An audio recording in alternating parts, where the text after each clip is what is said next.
जय भीम साथियों। कल रात दिल्ली के ओल्ड राजेंद्र नगर में एक बड़ा हादसा हुआ है।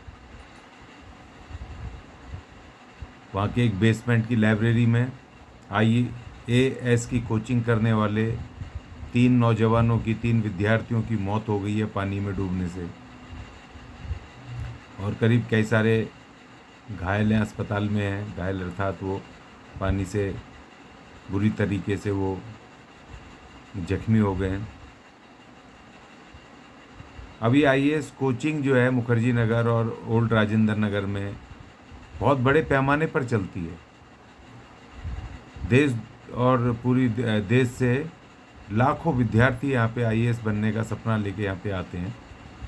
मोटी मोटी फीस देते हैं, कोचिंग करते हैं, लेकिन वहाँ बेसमेंट में MCD की और दिल्ली पुलिस की मिली भगत से ये IAS कोचिंग सेंटर गैरकानूनी तरीके से बेसमेंट, जिसकी परमिशन होती है कि उसमें सिर्फ आप अपना सामान रखेंगे, उसमें स्टोरेज होगी, कोई भी आप अपना सामान रख सकते हैं, उसमें ये प्रॉपर तरीके से लाइब्रेरी चलाते हैं।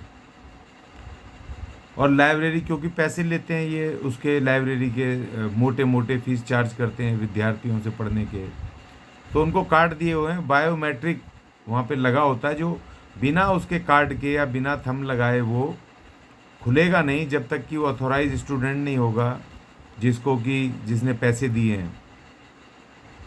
उसके कई सारे कारण ये भी हैं कि एक तो पहले जब लाइब्रेरी सिस्टम होता था तो लाइब्रेरी में एक तो लाइब्रेरियन होता था, उसके साथ एक दो असिस्टेंट होते थे, प्लस गेट पर वो कार्ड बनने के लिए पहले हम दिल्ली पब्लिक लाइब्रेरियाँ वगैरह होती थी, तो उस समय हमारे समय पे और भी लाइब्रेरी सरकारी होती थी, गैर सरकारी, तो उसमें वो उस समय 2 रुपये 3 रुपये का वो फीस लग के वो कार्ड बनता था महीने का।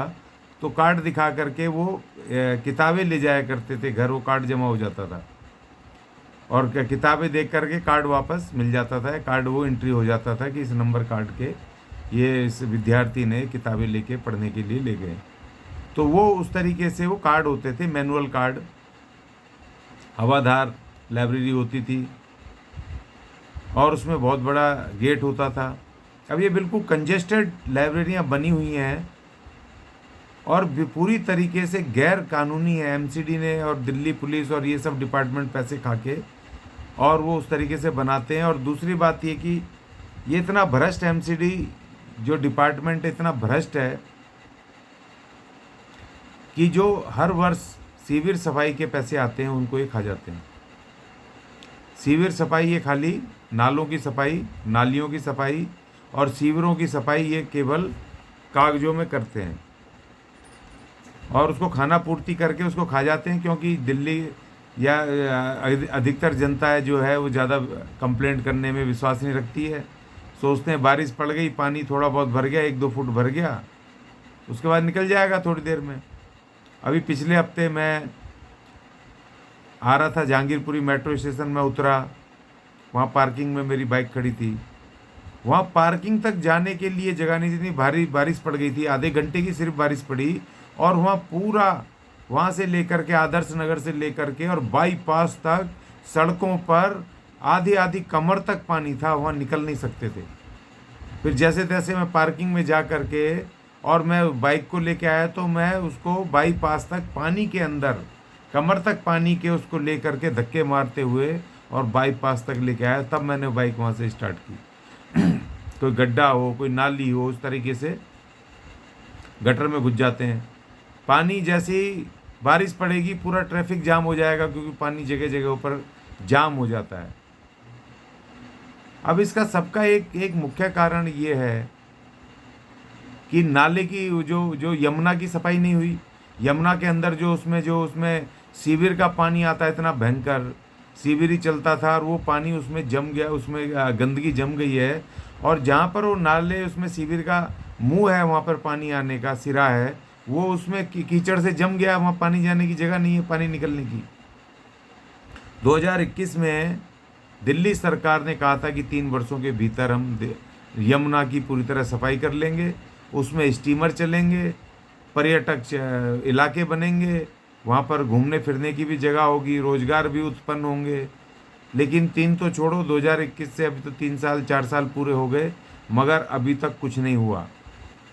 2023 में दिल्ली के मुख्यमंत्री ने कहा था कि 2025 तक यमुना को पूरे अच्छे तरीके से साफ करके उसको बहुत हाई फाई बना दिया जाएगा, लेकिन कुछ नहीं हुआ, अभी तक कुछ नहीं दिखाई दे रहा। और दूसरी बात यह है कि दिल्ली में जो बिजली कंपनियां हैं, निजी बिजली कंपनियां, जो हजारों करोड़ रुपए की सब्सिडी ले रही हैं दिल्ली सरकार से मुफ्त के नाम पर, 200 बिजली मुफ्त के नाम पर, वो उनकी गारंटी है कि उनको पैसा मिलना है, उनको किससे बिल नहीं लेना है। दिल्ली सरकार उठा करके उनको हजारों करोड़ रुपया हर वर्ष का उन बिजली कंपनियों को दे रही है। BSES है, टाटा पावर है, और एक और कंपनी है यमुना, कौन सी सप्लाई की है। तो ये तीनों कंपनियां दिल्ली के अंदर पैसा ले रही हैं, लेकिन तार ज्यों के त्यों खुले पड़े हैं। आप जगह जगह जा कर के देखो, रिहायशी इलाकों में, दूसरी जगहों पर, वो बिजली के तार ऊपर से एकदम से खुले पड़े हैं, जो नीचे लटके पड़े हैं। और जैसी बारिश होती है, थोड़ा जल भराव होता है, तो करंट लगने से भी कई सारे लोगों की मृत्यु हो गई है। अभी सुनने में आया था कुछ दिन पहले, 2 बच्चे जा रहे थे पानी में, उनको करंट लग गया, और वो सब दूध लेने जा रहे थे घर का, और उनकी मृत्यु हो गई। ये इतने सारे कारण हैं।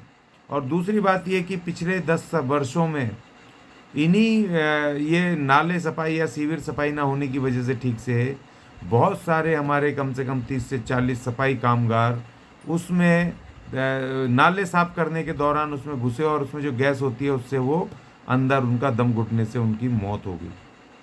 अगर ये यमुना साफ ठीक से कर देते और सीवरों को, पूरे सीवर सिस्टम को ठीक कर देते, पानी की निकासी ठीक हो, तो फिर जो रेगुलर टाइम में भी उनको सीवर सफाई की ज़रूरत नहीं पड़ेगी।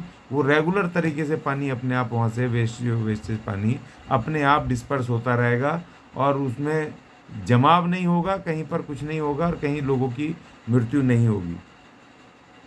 अब ये दिल्ली सरकार ने तो सारे रिकॉर्ड फेल कर दिए। पहले जब कोई घटना होती थी, पानी भराव होता था दिल्ली में, तो ये कहते थे जी कि ये MCD हमारे पास नहीं है, MCD हमारे पास नहीं है।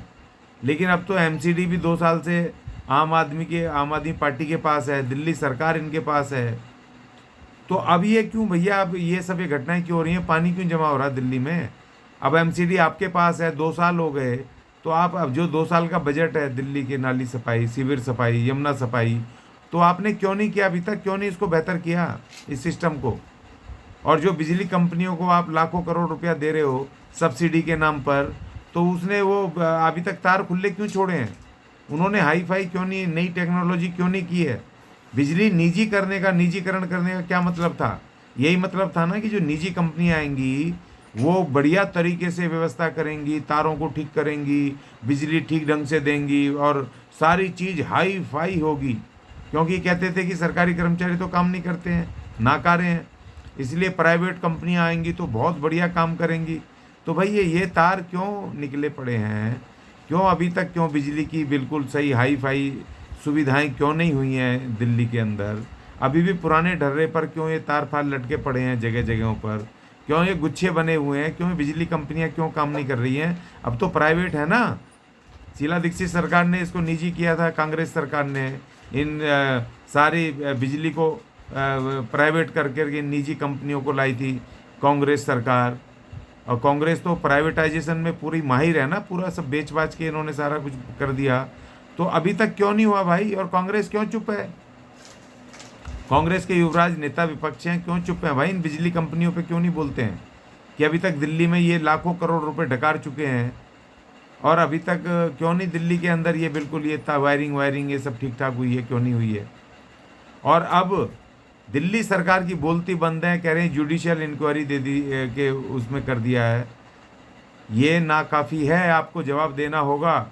अभी पिछले हफ्ते मैंने एक वीडियो बनाया था जिसमें मैंने कहा था फ्री का चंदन घिसेंगे केजरी नंदन, और ये घिसना पड़ रहा है। अब जिस तरीके से 2012-13 में इन्होंने कांग्रेस के खिलाफ, उसके भ्रष्टाचार के खिलाफ, इंडिया अगेंस्ट करप्शन के नाम पर इन्होंने जो हाहाकार मचाया था, विद्यार्थी और आपके नौजवान सड़कों पे उतर पड़े थे इनके साथ। अब वही मंजर अभी दिखाई दे रहा है राजेंद्र नगर में, तमाम विद्यार्थी इस दिल्ली सरकार के विरुद्ध सड़कों पर बैठे हैं। पूरी तरह दिल्ली और में हाहाकार मच गया इस दिल्ली सरकार के विरुद्ध कि भ्रष्ट दिल्ली सरकार, जिसने कि यमुना साफ करने के नाम पर 20,000 करोड़ से ज़्यादा ये डकार गए, जिन्होंने कि यहाँ पर एमसीडी को भी लेकर के, और ये उसी उसी भ्रष्टाचार में डूब गए जो नई राजनीति का सपना लेकर के आए थे, जो सपना लेकर के आए थे एक बेहतर दिल्ली बनाने का, बेहतर भारत बनाने का सपना लेकर के आए थे, जिन्होंने सपने दिखाए थे कि भ्रष्टाचार मुक्त भारत का जो सपना दिखाया था, वो सपना कहाँ गया भाई? कहाँ? अब तो भ्रष्टाचार में आप खुद डूब गए, आप खुद जेलों में जा रहे हो। आप अब ये खुल के देख रहे हैं, कहीं पर फैक्ट्री कारखानों में आग लग कर के मजदूर जल के मर रहे हैं, कहीं पर शिविरों में दम घुट कर के सफाई कामगार मर रहे हैं, कहीं पर पानी जमाव की वजह से विद्यार्थी मर रहे हैं। ये तमाम, अब इसका जवाब कौन देगा? अब आपको देना पड़ेगा इन सब का जवाब। अब देख लिया आपकी राजनीति और आपके काम देख लिए, अब ये नहीं चलेगा। अब जिन लोगों ने तुम्हें सर पे बिठा करके यहाँ लाए थे, अब वही नौजवान, वही विद्यार्थी आज सड़कों पर हैं। आज वो तुम्हारे विरुद्ध बिगुल फूंक चुके हैं। आपने जो ये घटिया राजनीति की, काम करते कोई दिक्कत नहीं थी, आलोचनाएं होती, हम भी आपके बड़े आलोचक हैं, लेकिन काम करते तो काम की भी तारीफ होती है, ऐसी बात नहीं है। लेकिन तारीफ क्या करें? SC ST के आपने रिजर्वेशन ख़त्म कर दिया, SC ST का बजट में से हिस्सा आपने जनरलाइज कर दिया, उधर आपने हमारे पैसे को, SC ST के पैसों को वहाँ पर फ्री बिजली पानी और DTC की बसों में पूरी दिल्ली को आपने आनंद करवा दिए, हमारे हिस्से के पैसे मार दिए। चलो हमारे तो आपने नुकसान करा ही करा, हमारे सफाई कामगारों को पक्का नहीं करा, उनकी तनख्वाहें 6-6 महीने 4-4 महीने नहीं आती हैं।